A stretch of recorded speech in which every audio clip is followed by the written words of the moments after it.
everybody, it's Rain, and the first thing we're going to do in today's video is check out the differences between Tussa silk and mulberry silk. Now this first one here, it's a little bit more off-white. It is Tussa silk.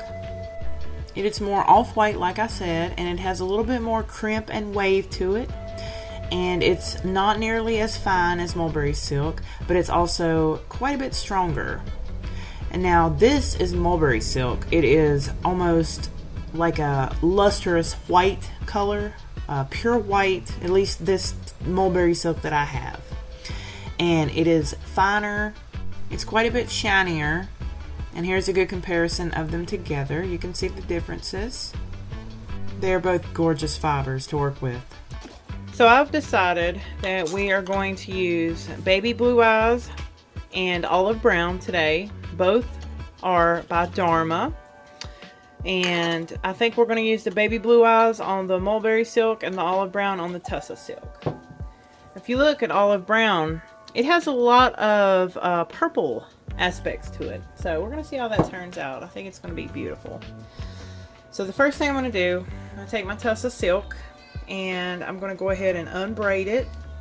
I'm not used to working with Tussa silk, so while I was unbraiding it, it actually pulled apart. So we have 2 braids of Tussa silk now. 250 milliliters. 500. You might as well say 4 cups of water here. And I'm going to add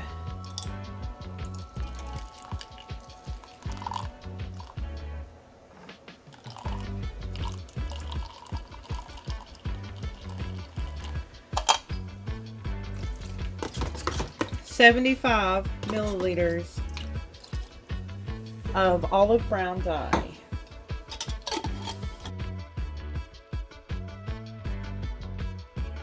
So we're going to take a half a teaspoon of citric acid, a little more than a half a teaspoon. I'm going to add that in. Go ahead and mix that up good and get that citric acid dissolved pretty nicely. Doesn't it look purple? Olive brown is such an interesting color to me. It looks purple.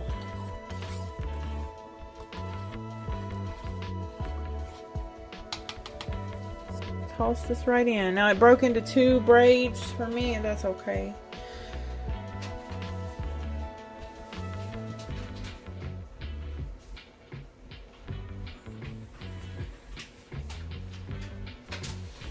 Now, as you can see, it floats. Now, if you want to get around the floating aspect, you can soak your silk in water beforehand, but either way, it's going to float, and it's going to be a little bit of a pain in the butt when you first get it started.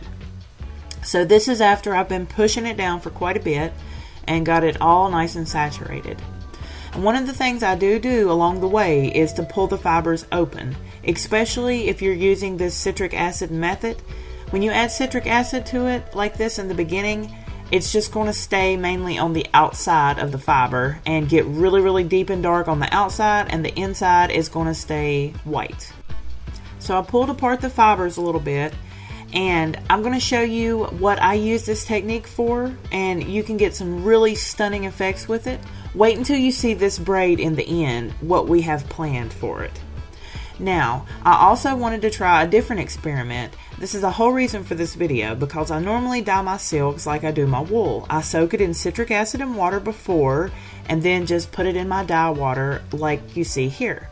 So I wanted to try a different experiment, and I wanted to just throw some silk into a dye bath with no citric acid, and let's see what happens. What do you guys think the results will be? Comment down below right now and let me know. Alright, let's get our silk. This is our mulberry silk. 1, 2, 3, 4, 5, and 6.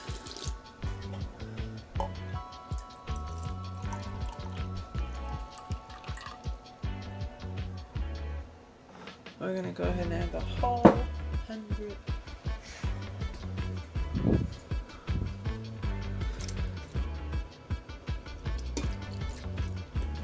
100 milliliters to that. And we're probably going to have to mix up more.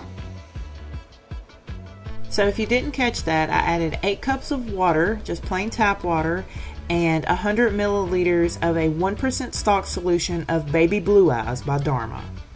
Just pushed that down nicely and got it all saturated.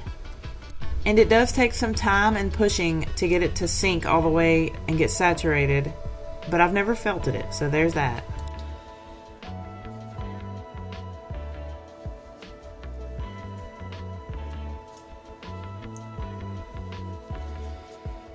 So beautiful. And we've almost exhausted all the dye out of this bath, so I'm going to add 2 more cups of water and another 50 milliliters of dye to this pot, so it'll be more even with that pot. And can we just look at this beautiful color right here? And then if we pull it apart, we are getting some penetration to this inside here. Still got white spots, but we are getting a little bit of penetration there.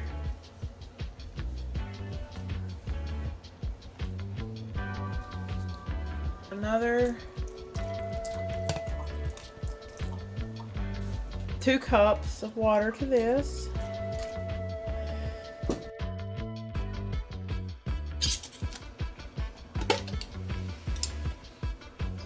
And we did 75. I'm going to go ahead and add another 50 milliliters of dye. So that makes 125 milliliters total of 1% stock solution of olive brown that we have added to this Tussa silk. Now look at this. Don't y'all think that we should do some experiments with some low immersion dyeing with silk and see how that turns out? I would absolutely love to see a braid dyed like this, you know, with the patches here and there of color like you get with the hand-dyed braids of wool. I would love to see that on silk. What about you guys? Let me know. And I'll definitely put that on my list for future videos. So I pressed that down to get it fully saturated because I was trying to get more penetration with this one. Switch over to our mulberry silk here. Remember, this one has no citric acid. And I'm also rinsing my gloves off in between, so I'm not transferring any citric acid over to this pot.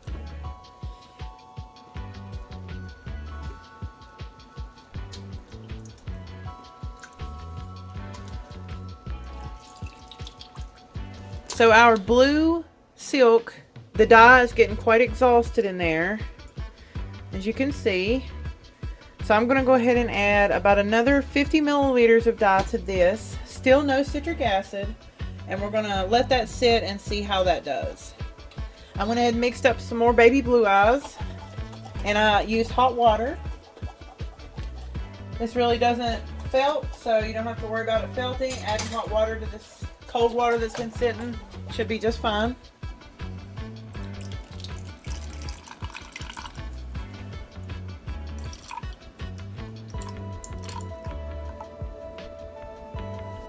And you guys, it's totally not necessary to pick the silk up before you add the dye. I really don't know why I did. I just did. I guess just to get it more evenly distributed. But there was really no need to stir it or pick it up to add it like that. There's no citric acid in it, and it takes it a really long time to saturate into the silk anyway. So don't worry about doing that. So here I was just pulling apart the fiber gently to see if there were any white spots, and I was literally shook. I am just squealing with glee right now. Alright, so it's been about an hour, and as you can see, the silk has fully absorbed all of the dye. Completely exhausted.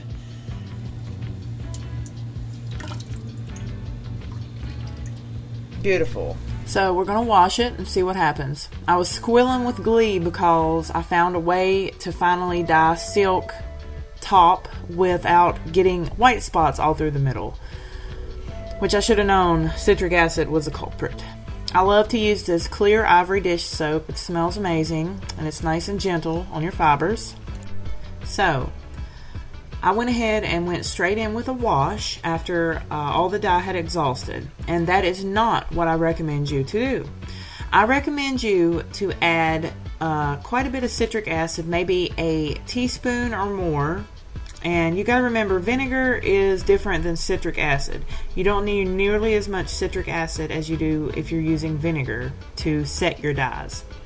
So I didn't add citric acid. I was too excited and I just threw it in the wash right then and there. But you need to add your citric acid first.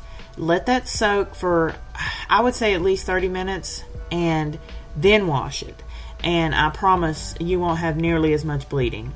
I was not happy with this much bleeding, so I added some citric acid.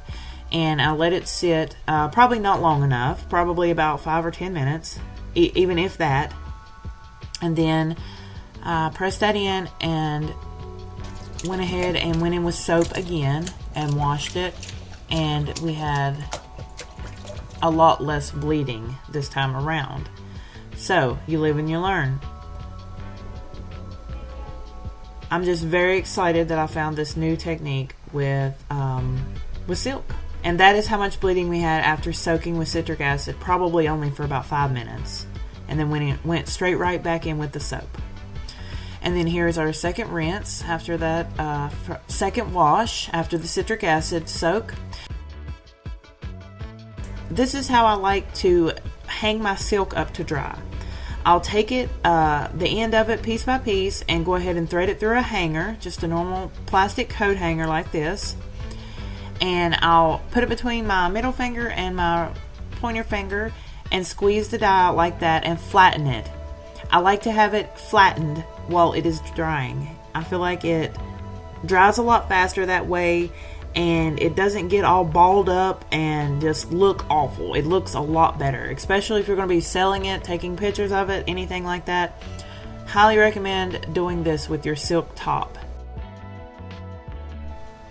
So here is what we got after we hang it up to dry. And here is the last little bit of bleeding. You guys, it looks like it's a lot darker than it is on camera, but as you could see when I poured it out in the sink, it was really clear. Just a hint of blue. It picks up a lot darker on camera. Now here is our Tussa silk.